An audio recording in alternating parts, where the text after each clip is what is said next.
자, 다시 하겠습니다. 유스 케이스 모델에서 이제 그 도메인 모델을 그린 다음에 유스 케이스 모델에 그 유스 케이스 만든 다음에 시스템 그 순차 다이어그램을 그려야 됩니다. 그래서 이 부분에 대해서 조금 설명을 하도록 하겠습니다. 시스템 순차 다이어그램의 목적은 시스템 오퍼레이션을 찾는 것이 목적이라고 했습니다. 그래서 이 그림상으로 보면 보통 이런 식으로 그립니다. 시스템을 하나의 객체로 두고, 그러니까 이 시스템 시퀀스 다이어그램 그릴 때는 여기 클래스가 많이 나오는 게 아닙니다. 그 클래스에 해당되는 객체가 시스템이라고 이렇게 하나가 나옵니다. 시스템이라고 하나가 나오고, 그 다음에 이제 여기 액트가 나옵니다. 이제 여러분들 선배들도 그렇고 그동안 이 시스템 시퀀스 다이어그램 그려보라 그러면은 여기에 막 많이 그리는 사람들이 있어요. 시스템에 해당되는 큰 덩어리만 오면 됩니다. 시스템을 하나의 객체로 보고 오는 거지, 여기에 어떤 자잘하게 클래스가 여러 개 와서 시스템 시퀀스 다이어그램을 그리지는 않습니다. 그래서 땡땡 시스템에서 시스템이라는 객체를 하나 두고 이 객체를 사용하는 액터, 보통 액터가 지금 여기는 한 개만 되어 있지만 액트가 두 개, 세 개 올 수 있습니다. 그리고 필요하면은 이 시스템과 연동하는 또 다른 시스템이 또 여기에 나타날 수가 있습니다. 그래서 시스템 단위로 크게 그리는 것을 시스템 순차 다이어그램이라고 하고, 프로세스 세일에서 이제 그 유스 케이스에 나와 있는 각각의 그 이벤트 흐름을 잘 보면은 그 이벤트 흐름을 가지고 하나의 함수 형식으로 이렇게 했습니다.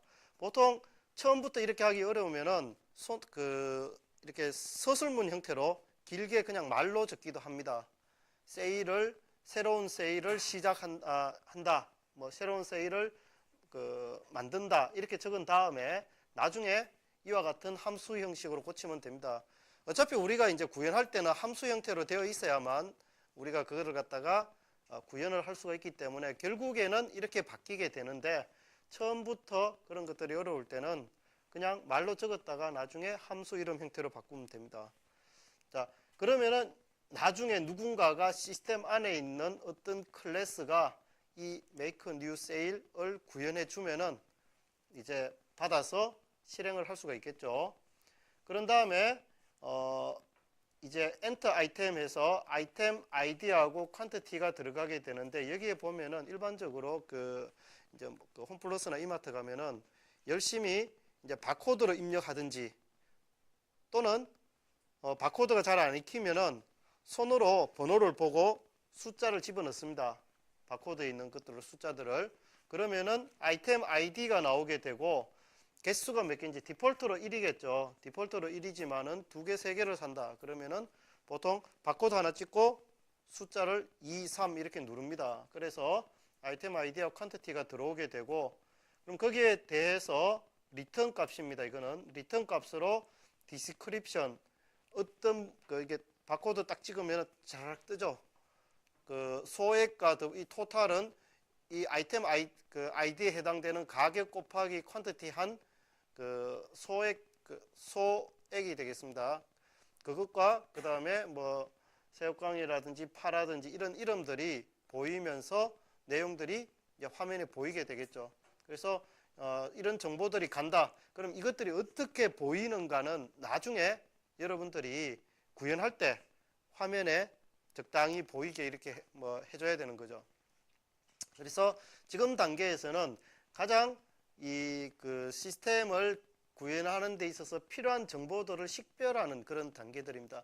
만약에 이렇게 하다가 이런 정보들이 부족하다 싶으면은 여러분들이 더 채워 넣으면 됩니다. 이제 유스 케이스에 이벤트 흐름에 이런 내용들이 없을 수도 있어요. 처음에 여러분들이 그렸을 때.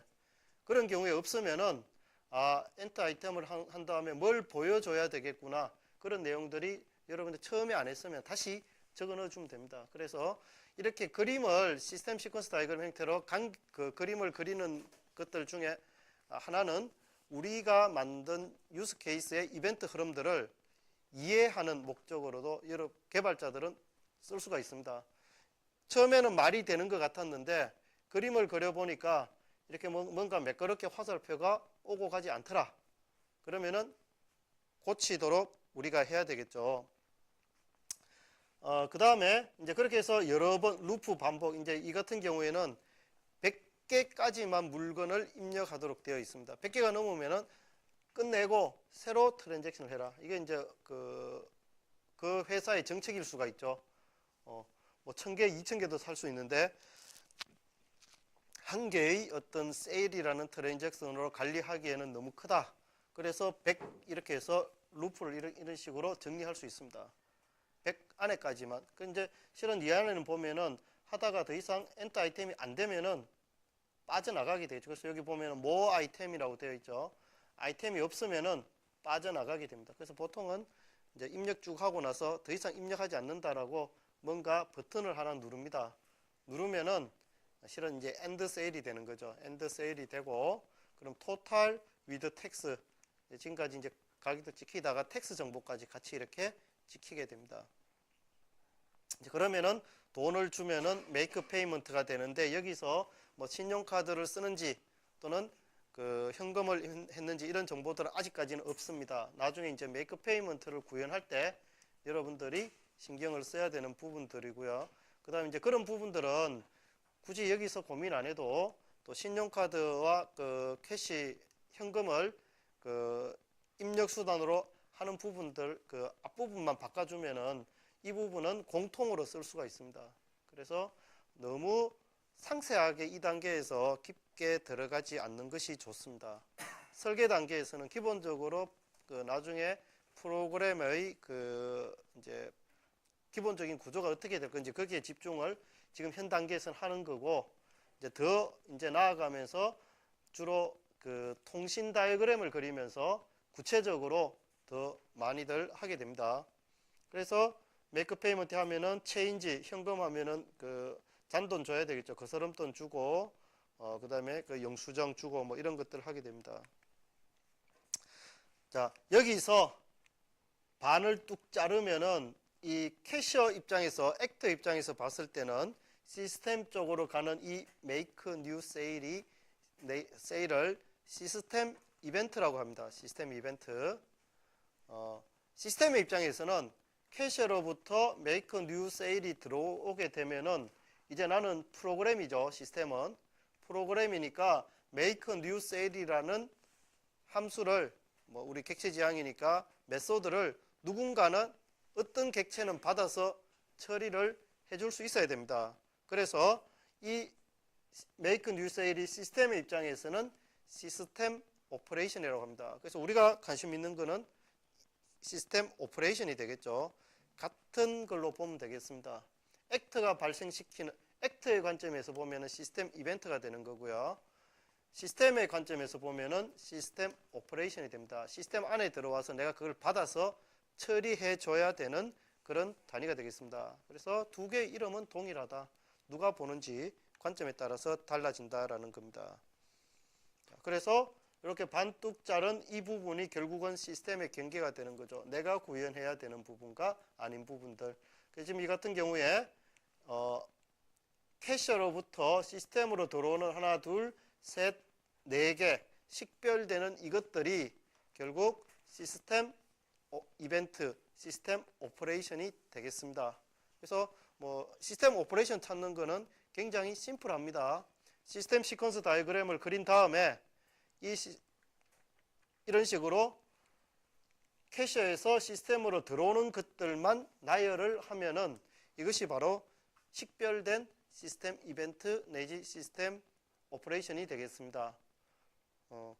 우리가 프로그램 개발할 때 뭔가 그 처음에 구동되는 함수가 있어야 되겠죠.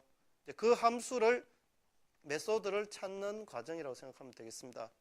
이런 것들을 예전에 우리 그냥 머릿속으로 대충 생각해서 찾았는데 뭐 이런 식으로 그려봄으로써 좀 더 효과적으로 시스템 오퍼레이션들을 찾을 수 있죠. 뭐 그렇다고 해서 이걸 갖다가 모든 유스 케이스에 대해서 다 해야 되느냐? 그렇게 하지 않아도 됩니다. 중요한 유스 케이스에 대해서는 이렇게 하면은 실수를 안 할 것이고 조금 중요도가 떨어지는 것들, 그 다음에 내가 보기에 그냥 쉽게 이해가 돼서 쉽게 그냥 구현할 수 있다. 그러면은 굳이 이렇게까지 해주지 않아도 됩니다. 그래서 결국 우리가 프로세스를 정의할 때 그 프로세스를 정의한 다음에 그것을 얼마만큼 따를 것이냐라는 것을 개발자들이 결정을 해야 됩니다. 그 개발자들이 그 적절하게 효과적으로 그 소프트웨어를 개발할 수 있는 수준에서 필요하면은 이러한 어떤 산출물들을 만들고, 그렇지 않으면은 그렇게 해주지 않아도 이 프로젝트를 진행하는데 큰 문제가 없을 것 같습니다. 너무 모두 해야 되겠다라는 생각을 가지는 것이 오히려 프로젝트 진행에 그 방해가 될 수 있습니다. 그래서 일단 여러분들이 해볼 때는 처음부터 전부 다 하기는 어려우니까 그 중요하다고 생각되는 것들 한 개는 너무 적고 한 두세 개만 이런 식으로 한번 해보세요. 해봐가지고 시스템 오퍼레이션 찾고 오늘 또 설명할 그 통신 다이어그램 찾고 뭐 이런 것들을 해보면은 좀 더 좋을 겁니다. 자, 시스템 오퍼레이션을 찾을 때는 지난번에 여러분들한테 이제 그 나눠줬던 자료에는 조금 그 시스템 오퍼레이션들이 조금 더 복잡하게 되어 있었는데 그 중에서 굳이 안 해도 되는 것들은 그 오늘 여러분들한테 보여준 데서 뺐습니다. 뺐고 지금 여기 보이는 한 4가지 정도만 하면 되는데 먼저 이제 중요한 것이 시스템 오퍼레이션의 이름을 이제 식별을 했죠. 식별을 했으니까 일단 4개 찾았습니다. 이 4개 찾은 것들 각각에 대해서 이 시스템 오퍼레이션은 어떤 일을 하는지 목적, 책임을 적어줍니다. 함수가, 메소드가 어떤 일을 하는지를 우리가 식별하는 것은 굉장히 중요합니다. 이 SRP라는 디자인 프린시플 있죠. 객체 지향 디자인 프린시플에서 싱글 리스폰시빌리티라는 단일 책임이라는 것을, 얘가 진짜 단일 책임을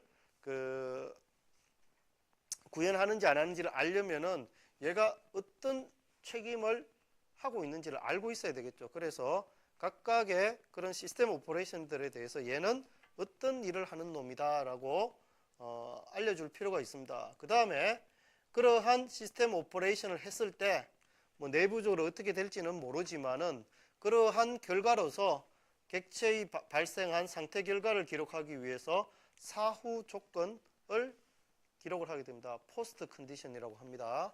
사후 조건 기록하게 되고 거기다가 필요하면은 프리 컨디션이라고 해서 사전 조건들을 보통 더 추가를 합니다. 그러니까 중요한 거는 이 사후 조건입니다. 사후 조건에는 그럼 뭐를 적느냐? 객체 또는 인스턴스의 생성과 소멸이, 내가 이 메소드 시스템 오퍼레이션을 실행을 하면은 이런 일들이 벌어질 거야 라고 이제 우리가 가정을 하는 거죠. 그래서 이 make new sale을 하면은 sale 인스턴스가 생성이 돼야 돼. 생성이 될 수가 있습니다. 그 다음에 enter 아이템 같은 경우에는 sale 인스턴스에 아이템 이제 세일즈 라인 아이템이 만들어지고 그 세일즈 라인 아이템의 아이디와 아이템 아이디와 퀀티티 정보들이 들어가야 되죠. 애트리뷰트 값이 초기화가 돼야 됩니다. 애트리뷰트 값이 변경되는 그런 것들. 그 다음에 객체가 만들어지면 그 객체가 다른 객체에 연결이 되어야 되겠죠. 연관관계의 형성과 소멸, 이런 것들을 이 사후 조건에다가, 이것도 실은 개수죠. 이 단계에서는 우리가 어떻게 될지 실은 정확하게 모르기 때문에 이런 것들이 필요할 거야, 또는 있는 것 같으면 있는 거를 반영을 하면 되고, 그렇지 않은 경우에는 이제 새로 찾아가지고 이런 것들을 적어 넣어 주게 됩니다. 이 사후 조건 3가지는 객체 지향 프로그램에서 굉장히 중요한 거죠. 인스턴스 만들어야 우리가 일을 시킬 수가 있는 거고, 애트리뷰트 값이 당연히 바뀌게 되죠. 객체의 상태가 바뀌는 겁니다. 객체의 상태. 우리가 클래스를 통해서 만든 객체는 실제로 우리가 값을 바꿀 수 있는 건 애트리뷰트, 인스턴스 변수고, 그 다음에 일을 시킬 수 있는 거는 그 메소드밖에 없죠. 그러니까 이제 그런 것들을 생각하면서 일들을 하면은 되겠습니다. 그래서 요 세 가지 사후 조건을 기록할 때 이런 것들을 생각하면서 일을 하면은 훨씬 더 좋다라는 거고요. 물론 여러분들이 이런 걸 만약에 생각을 못했다, 빠뜨리고 지나갈 수 있겠죠. 그러면은 언제 생각해야 됩니까? 지금 이제 설계 단계인데 언제 그러면은 이런 걸 빠뜨리고 지나갔다. 언제 결국 생각해야 돼요, 여러분들이? 예? 그렇죠. 구현할 때 결국 생각해야 되는 거예요. 필요한 것들은, 필요 없는 것들은 아니겠지만은, 물론 여러분들 여기서 뭐 생성해야 돼 해놓고 나서 나중에 구현할 때 보니까 이거 필요 없네? 그러면 안 해도 됩니다. 그러니까 너무 여기에 얽매이지 않도록 하기 바랍니다. 여기에 얽매이면은 여러분들 일하기가 굉장히 어렵습니다.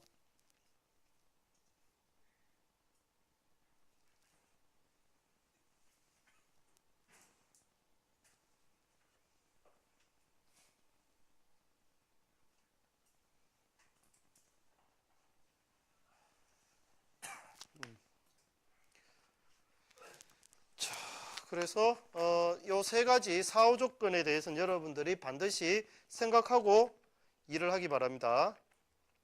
자, 그러면 이제 관계가 이렇게 됩니다. 아까 또 그림들을 그렸지만 유스 케이스가 있고 확장 유스 케이스 이벤트 흐름이 있습니다. 여러분들이 이런 것들을 잘 기억을 하기 바랍니다. 내가 일을 하면서 요 단계에서 어떤 일들을 해야 될까? 이게 중요하거든요. 그러니까 그거를 모르면은 일이 제대로 안 되는 거죠. 그럼 결국 언제 고생하느냐? 구현할 때는 결국 고생합니다. 그래서 여기서 미리 한 번쯤 걸러주면은 여러분들이 구현할 때 덜 고생한다라는 거죠. 그리고 아주 베스트 케이스로 여러분들이 이걸 아주 잘 해놓으면은 구현할 때는 실은 그저 먹는 거죠. 그래서 내가 전에도 늘 이야기했지만은 구현하는 거는 실은 그다지 많은 노력이 드는 행위가 아니다라는 겁니다. 결국에는 여러분들이 머릿속으로 분석 설계들을 해요. 어제도 이제 이제 가서 에자일 프로세스, 그 개발 프로세스에 대해서 좀 이제 어떤 회사에 가서 그 세미나를 해주고 왔는데 개발자 중에 이제 그런 이야기를 했어요. 이거 분석 설계하는 게 너무 힘든 것 같다. 그래서 이게 프로세스 그러면 다들 이제 분석 설계, 구현, 테스팅 이런 거 이야기하죠. 그래서 그런 것들을 체계적으로 하는 게 테스팅도 뭐 잘해야 되고 너무 힘든 것 같다. 그렇게. 그래서 내가 물었거든요. 그럼 그거 안 하고 개발할 수 있는 방법이 있습니까? 그러니까. 분석 설계 안 하고 개발할 수 있는 방법이 있습니까? 여러분들이 안 하는 것 같은데 결국에는 구현할 때 다 해요. 머릿속으로. 막 힘들죠. 그리고 이제 데드라인이 얼마 안 남았으니까 내일까지 내야 돼. 막 열심히 하죠, 여러분들. 이게 정리가 안 되는 거죠. 그래서 이런 것들이 100% 적용하지는 않더라도 중요한 것들에 대해서는 중요한 그 내용들에 대해서는 이런 것들을 적용하면은 나중에 우리가 뭔가 일이 잘못됐을 때 문제점들을 찾기가 훨씬 더 쉽습니다. 그리고 이거를 잘 만들어 놓으면은 나중에 유지보수하는, 여러분들이 내가 만든 코드를 유지보수할 수도 있지만은 내 후배가 할 수도 있어요. 또는 외부 사람이, 이제 우리 막 바쁘니까 우리는 또 더 새로운 일을 해야 되고 이걸 이제 다른 사람한테 떠맡길 수가 있어요. 그래, 열심히 내가 일을 하고 있는데 떠맡겨 놨는데 뭐 보니까 잘 모르겠거든. 와가지고 이거 코드가 어떻게 돼요? 이거 뭐 기능을 추가하고 싶은데 어떻게 해야 돼요? 이러면은 실은 되게 난감합니다. 내일 해야 되는데 뭐 와서, 그럼 나도 실은 잘 기억 안 나죠. 이미 뭐 1년 전에 짰는데 어떻게 기억이 나요, 그게. 그러면 다시 봅시다. 그러면은 내일은 하지 않고 지금 막 열심히 옛날에 내가 짠 코드를 보고 있는 그런 상황들이 돼버립니다. 그래서 이런 산출물들, 특히나 중요한 부분들에 대해서는 이런 것들을 남겨놓으면은 나중에 그 문서를 참조하십시오. 또는 그 파일 안에 있는 코멘트를 참조하면 됩니다. 이렇게 이야기할 수가 있죠. 시스템 순차 다이그램으로부터 시스템 오퍼레이션, 여기서는 시스템이라는 하나의 클래스로 보고 엔드 세일, 엔트 아이템, 메이크 페이먼트 이런 것들 이렇게 여기다 이렇게 적어놨습니다. 뭐 이렇게 표현해도 됩니다.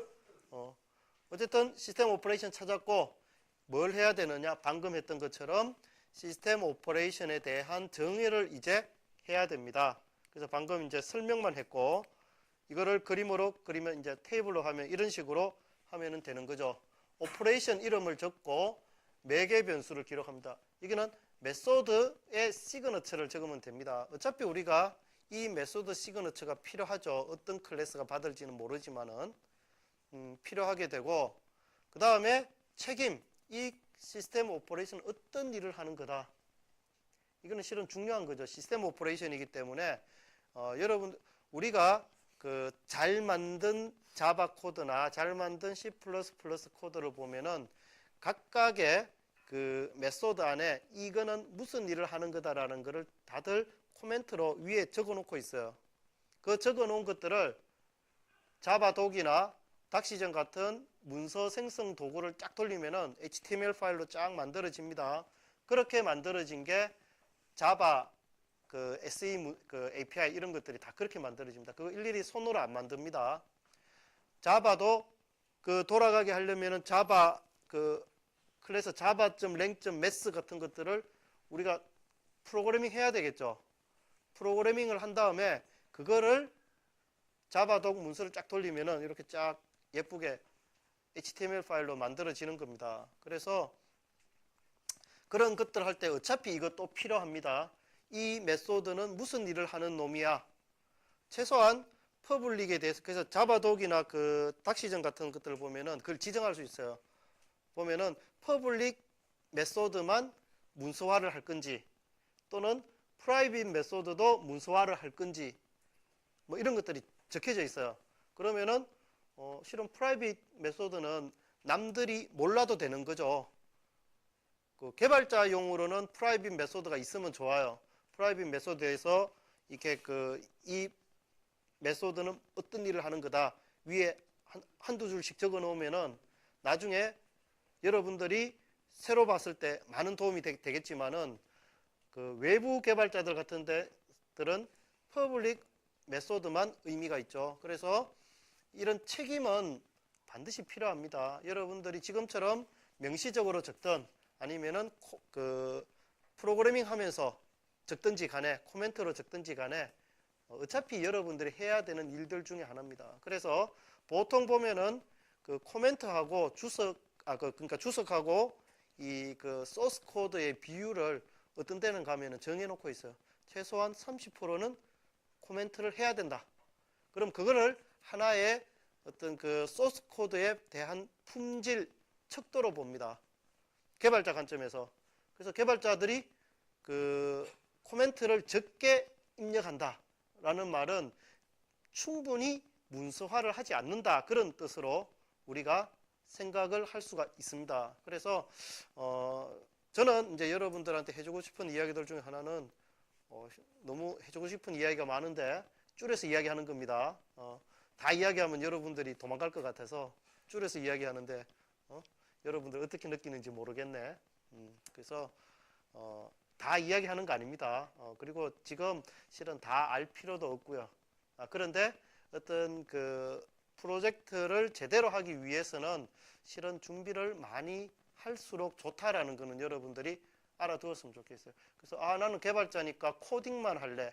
코딩만 하는 거는 실은 바람직하지가 않고 조직에도 그게 바람직하지 않습니다. 나중에 여러분들이 선배 개발자가 돼서 여러분들 후배들이 코딩만 열심히 하고 있고 나머지 산출물들을 안 만들어주면은 괴롭습니다. 도대체 얘가 뭘 했는지 평가할 수 있는 것들이 별로 없어요. 그래서 나 자신이 일을 제대로 하고 있는지 안 하고 있는지도 평가하는 것들이 되고요. 그런 것들을 그래서 매트릭들을 찾는 과정들이 중요합니다. 그래서 내가 좋은 개발자가 되기 위해서 어떤 그 매트릭들을 내가 개발할 때 적용을 할 거냐 이런 것들도 여러분들이 생각을 하면 좋겠죠. 자, 참조 어떤 유스 케이스가 이 시스템 오퍼레이션에 이 정의가 되어 있는지 우리 방금 봤던 프로세스 세일 같은 것들 거기서부터 이게 찾아내는 그런 것도 적으면 됩니다. make new sale 이런 것들 뭐 이거 별로 어려운 거 아니죠. 나중에 찾아보기 좋게 하는 겁니다. 왜냐하면 시스템 오퍼레이션이 한두 개가 아니죠. 나중에 만들다 보면은 최소한 뭐 작은 프로그램도 최소한 수십 개, 수백 개가 돼요. 그럼 그 중에서 물론 우리가 뭐 다 할 수도 있지만은 뭐 필요한 것만 중요하다고 생각된 것만 하더라도 뭐 수십 개 되면은 실은 이 시스템 오퍼레이션이 어느 유스 케이스 건지 알 수가 찾기가 쉽지가 않죠. 적어주면 좋습니다. 사전 조건, 시스템 오퍼레이션이 실행되기 전에 시스템 상태에 대한 가정들을 적고요. 사후 조건, 아까 중요하다 그랬죠. 이 시스템 오퍼레이션을 실행하고 나면은 어떤 일들이 벌어져야 될지를 생각을 해서 적으면 됩니다. 그리고 이거는 어차피 틀릴 수도 있다. 틀릴 수도 있는데 우리가 개발자이기 때문에 좀 덜 틀리면 좋겠죠. 이제 여러분들이 앞으로 전문가가 시간이 지나서 전문가가 되면 될수록 더 정확해질 겁니다. 그래서 거기에 대해서 너무 압박감을 가지지는 마세요. 틀리더라도. 그래서 여기에 연관관계 형성 제거하는 거, 인스턴스 생성 소멸, 애트리뷰트 변경하는 이런 것들을 추가하면 됩니다. 그래서 엔터 아이템 어떻게 하느냐? 오퍼레이션 이름이 이거죠. 엔터 아이템, 아이템 아이디, 퀀티티. 지금 여기는 UML 노테이션 형식으로 적었습니다. 뭐 자바 형식으로 적어도 되고요. C샵 형식으로 적어도 되고 그거는 여러분들이 편한 대로 적으면 됩니다. 책임. 엔터 아이템 하면은 판매 항목을 입력하고 이를 판매 거래에 추가한다. 물품의 이름과 가격을 표시한다. 하는 일들을 이렇게 적어주면 됩니다. 그 다음에 프로세스 세일이라는 유스 케이스와 관련이 있고 뭐 조금 더 하면은 이 프로세스 세일의 그 유스 케이스 아이디를 적어줘도 되겠죠. 뭐 그래서 그거는 이제 여러분들이 개발하면서 하면 되는 거. 사전 조건. 아이템 아이디가 들어왔는데 아이템 아이디가 시스템에 등록 안 돼 있으면은 이게 우리가 일을 할 수가 없죠. 그래서 아이템 아이디가 시스템에 등록되어 있어야 된다. 이거를 위배하면은 실은 일을 할 수가 없는 거죠. 이런 것들을 찾아내는 과정들도 중요합니다. 사전 조건은 없을 수도 있습니다. 특별한 게 없으면은 뭐 이렇게 막 항상 채워 넣을 수 있는 것들이 아닌 경우에는 없는 상태로 넘어가면 됩니다. 자, 이제 여기 보면은 우리 그 마트에 가서 이 바코드 찍었을 때 어떤 일이 벌어지는지 한번 생각하면서 요거를 뭐 다른 것까지 다 읽기는 그렇고 요것만 하나 제대로 읽어 보겠습니다. 엔터 아이템 하니까 새로운 판매인 경우에 세일 인스턴스가 생성되어야 되겠다. 그죠? 그러니까 뭔가 이 아이템, 세일즈 라인 아이템에 대한 정보를 갖다 집어넣어야 되는데 세일이 없으면 만들어야 되겠죠.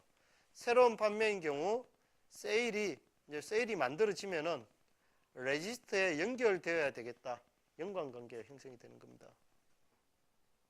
그 다음에 세일즈 라인 아이템 인스턴스 이거 만들어야 되겠다. 당연히 하나 만들고 여기다가 만든 세일즈 라인 아이템 인스턴스를 세일에다가 연결을 시켜야 되겠죠. 세일이라는 트랜잭션에다가.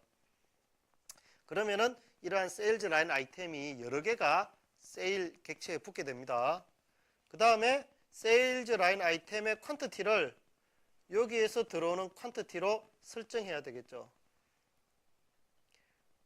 그 다음에 이 세일즈 라인 아이템 인스턴스가 아이템 아이디가 일치하는 프로덕트 스페시피케이션에 연결된다. 새우깡이다. 뭐 새우깡의 가격 정보는 얼마다라는 거는 이 프로덕트 스페시피케이션이라는 데 있습니다.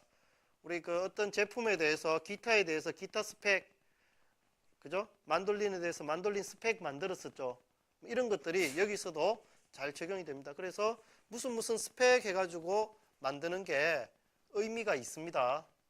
어떤 정보들을 집어넣을 때 의미가 있습니다. 그래서 개념적인 정보들을 여기다 다 집어넣습니다.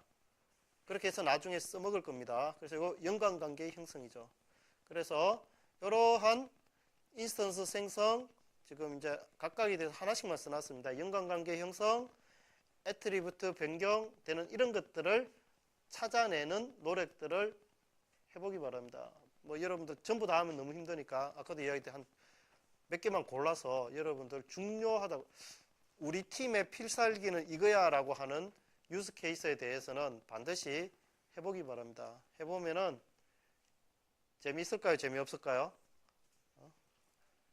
재미있을 것 같아요? 없을 것 같아요? 뭐 여러분들 이런 거 안 해봤잖아. 재밌지 않겠어요? 나는 재미있을 것 같은데. 자, 이거를 가지고 다시 확장을 시켜 나가는 겁니다. 커뮤니케이션 다이그램 조금 이따 뒤에서 이제 보여줄 거고. 자, 사후 조건 아까 이야기했죠. 책임 중요하다 그랬죠. 우리 SRP 관점에서 책임이 한두 줄로 간단하게 이렇게 될 수 없으면은 이거는 뭔가 잘못된 겁니다. 그러니까 말을 한번 우리가 직접 적어봄으로써 우리가 시스템 오퍼레이션을 제대로 정의했는지 안 했는지도 알 수가 있어요. 자, 사후 조건 굉장히 중요하다라고 했습니다. 우리가 이걸 가지고 뒤에 통신 다이그램 그리고 이제 시스템을 확장시켜 나갑니다. 그렇게 한 다음에 이제 중요한 건 이겁니다. 이런 오퍼레이션을 정의하는 과정에서 자, 기존 도메인 모델에 집착하지 말고 새로 식별된 사항들을 반영해서 도메인 모델을 개선해라. 자, 그래서 계속 개선하게 됩니다. 그러니까 처음 그렸던 클래스 다이그램이라든지 뭐 이런 것들이 뒤로 가면 갈수록 점점 더 정교하게 구현하기 위한 구현 모델과 비슷하게 바뀌어져야 되겠죠. 물론 여러분들 처음이기 때문에 들쭉날쭉 할 겁니다. 하겠지만은 그거를 한 번, 두 번이라도 해본 사람하고 아닌 사람들하고는 차이가 날 겁니다. 그 다음에 이제 이런 말이 있죠. 가장 빈번히 하는 실수는 인스턴스 간의 연관관계를 표시하지 않는 거다. 이 관계를 찾는 게 굉장히 중요해요. 클래스 다이그램들을 그릴 때 관계가 있는 것들끼리만 메시지를 주고받으면서 프로그램을 실행시킬 수가 있습니다. 근데 클래스 다이그램이나 통신 다이그램에서 관계가 식별되지 않았는데 갑자기 뜬금없이 얘를 갖다가 불러서 일을 시키면은 그거는 분석 설계에 위배되는 코드가 만들어지게 되는 거죠. 그래서 그런 부분들에 대해서 우리가 좀 생각을 하면서 하면은 좋습니다. 그래서 이 시스템 오퍼레이션을 정의하는 것은 앞으로 새로운 클래스를 찾고 새로운 연관관계를 찾는 데 있어서 가장 중요한 그런 행위라고 볼 수 있습니다. 이게 여러분들 앞으로 열심히 프로그래밍 많이 하고 잘 되면은 차츰차츰 이런 것들에 대한 의존도가 줄어들 수 있습니다. 줄어들 수 있지만은 뭐 여러분들이 이제 더 고참이 돼가서 필요 없게 되더라도 밑에 후배들에 대해서는 이런 것들을 한 번쯤 적용시켜 보는 것도 굉장히 도움이 됩니다. 내가 얘가 제대로 하는지 안 하는지 알 수가 없거든요. 정보 처리 기사 같은 기사가 아니라 기술사 같은 그런 사람들도 실은 개발할 때 실수 없이 개발은 잘 하는데 이런 것들에 대해서는 실은 잘 몰라요. 교육을 받은 적이 없기 때문에. 그래서 그런 부분들은 우리가 좀 생각을 해야 됩니다. 이게 유니파이드 프로세스라고 해서 90년대 중반에 아주 많이 각광을 받았던 거고, 이제 각광을 받았는데 얘가 덩치가 크다 보니까 이게 힘들어서 사람들이 이제 그 이후에 90년대 중반 되면서 XP 같은 것들이 90년대 중반에 나타납니다. 소프트웨어를 경량으로 가볍게 개발하기 위한 것들이. 그래서 2001년도에 우리가 이제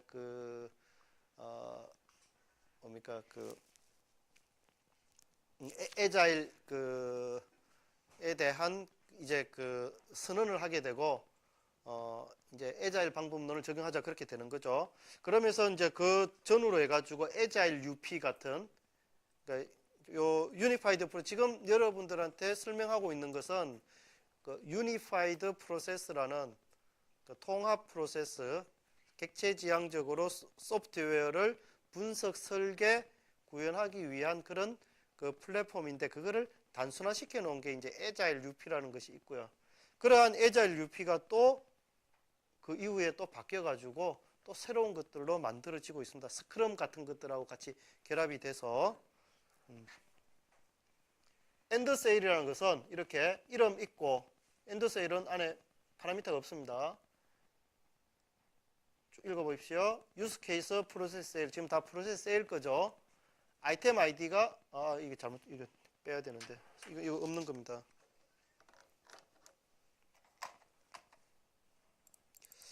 매번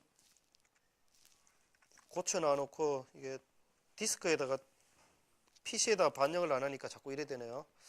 자, 사전 조건 없고 사후 조건 세일.is complete가 true로 되었다. 그래서 요 is complete라는 게 지금까지 실은 없었는데 이제 찾은 겁니다. 아, is complete를 true로 함으로써 세일이 끝났다라는 것을 표시하고 싶다라고 이제 생각을 했는 겁니다. 그래서 애트리뷰트 변경했는데 요 시점에서 이제 이런 것들을 찾은 겁니다. 이제 찾고 없으면은 새로 반영을 하면 됩니다. 메이크 페이먼트 같은 경우에 사전 조건이 판매가 완료돼야 되죠.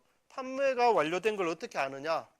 이걸로 알 수 있죠. sale.is complete가 true가 됐는지 안 됐는지. 그래서 나중에 이 부분은 if 해서 그 세일 객체의 is complete가 true인지 아닌지 체크할 겁니다. 그런 식으로 하면 됩니다. 얘도 마찬가지로 페이먼트 하기 위해서 인스턴스 생성하고 그 다음에 이 그 고객이 준 어마운트를 요 들어온 어마운트로 설정하고 뭐 이런 것들이 페이먼트를 세일에 연결하고 이런 것들을 쭉 하게 됩니다. 그렇게 해서 만들면은 원래 세일의 데이트 타임밖에 없었는데 이 엔트 아이템을 만들고 그 다음에 end sale, make payment 이런 것들 하는 과정에서 is complete라는 것들도 찾았습니다. 애트리뷰트를 찾고 결국 여러분들이 일하기 위해서 이런 변수들, 인스턴스 변수, 메소드 이런 것들이 다 있어야 되죠. 지금은 현재 이런 정도까지 찾았습니다. 왜냐면 여기는 아직 오퍼레이션에 새로 어떤 오퍼레이션을 하고 이런 것들은 없으니까 반영들을 하면은 이제 조금 더 도메인 모델 클래스 다이어그램이 좀 더 이제 정교하게 만들어지게 됩니다. 자, 이런 것들을 통해서 이제 우리가 계속 소프트웨어 개발에 단계적으로 진도가 잘 나아가고 있는 거죠. 자, 지금까지 보면은 유스 케이스, 도메인 모델, 시스템 순차 다이어그램, 시스템 오퍼레이션 정의하는 것까지 했습니다. 여기까지가 이 유니파이드 프로세서에서는 분석으로 봅니다. 분석. 분석이 요구사항 도출하는 게 분석이 아니고 그걸로부터 일하기 위한 필요한 작업들을 하는 게 설계를 하기 위한 필요한 작업들을 하는 게 분석이 되겠습니다. 이제 이렇게 되면은 여기까지 되면은 설계로 넘어갑니다. 설계에 넘어가게 되면은 우리 개발자 입장에서 가장 중요한 거는 뭐가 있을까요? 자, 조금 더 질문을 바꿔서 설계는 크게 두 가지 형태로 설계를 하게 됩니다. 전체 시스템에 대한 설계, 그죠? 시스템 디자인, 시스템 설계와 그 다음에 디테일드 디자인, 세부적인 설계, 상세 설계를 하게 됩니다. 그래서 시스템 디자인은 말 그대로 시스템적인 측면에서 시스템 아키텍처를 다루는 겁니다. 하드웨어는 어떤 게 들어가고 소프트웨어는 어떤 게 들어가고 그 소프트웨어들은 클라이언트 프로그램은 어떤 데서 사용이 되고 서버 소프트웨어는 어떤 데서 사용이 되고 이런 것들을 우리가 대부분 이제 요즘은 네트워크로 연결돼서 프로그램들이 만들어지기 때문에 그런 것들을 표현을 하게 되고 옛날 같으면 실은 시스템 디자인이 별로 어렵지가 않아요. 컴퓨터 한 대에서 그냥 돌아가니까. 요즘은 여러 대의 컴퓨터에서 돌아가게 된다라는 거. 이제 그런 것들이 시스템에 대해서도 시스템 구조를 생각을 해야 되고요. 그 다음에 디테일드 디자인, 상세 설계에서 우리가 가장 많이 고민해야 되는 게 뭐죠? 뭐와 뭐? 두 가지. 예? 우리 컴퓨터를 공부하는 사람들이 학생들 수준에서 가장 중요하게 여기는 것들이 뭐가 있습니까? 여러분들은 그동안 배운 과목 중에서 뭐가 제일 중요하다고 생각합니까? 중요하다기보다 기본. 프로그래밍을 하기 위한 기본이 되는 게 어떤 거라고 생각하십니까? 네? 자료 구조. 이렇게 처음부터 답이 나오면 재미가 없죠. 자, 또 뭐? 뭐 그런 설계공학 이런 것도 중요하지만 자, 또 내 과목 말고 이 실은 이렇게 이야기하면 그죠? 안 되죠? 내 과목이 주르륵 나와야 되는데 지금 여러분들 센스가 없네. 자, 자, 또 뭐?